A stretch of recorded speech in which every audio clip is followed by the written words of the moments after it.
urukundo rwayo rwinshi ku munsi yemera gutanga umwana wayo aramanuka apfa ku bwacu naho ndoni Yesu Imana ishimye kukwitanga itererana abayizera ujayigana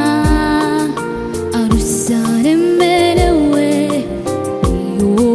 imuruhura itweretse urukundo rwayo rwinshi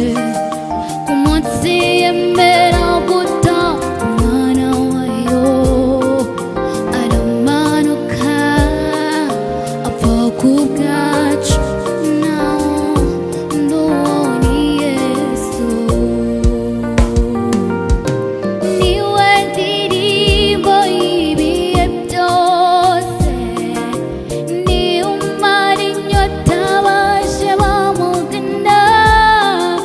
araganje niwe data sohora dushima niwe ndirimbo yanjye niwe ndirimbo y'ibihe byose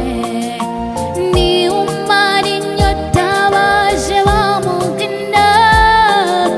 araganje niwe data sohora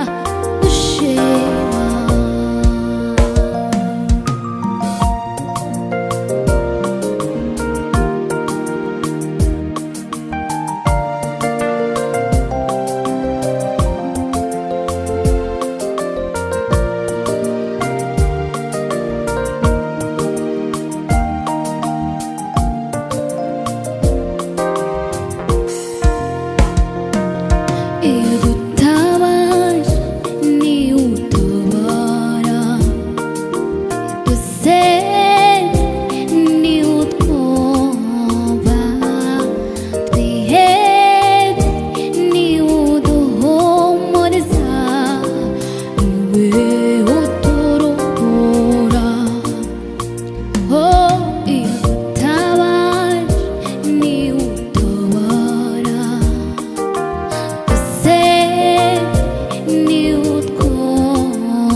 gushima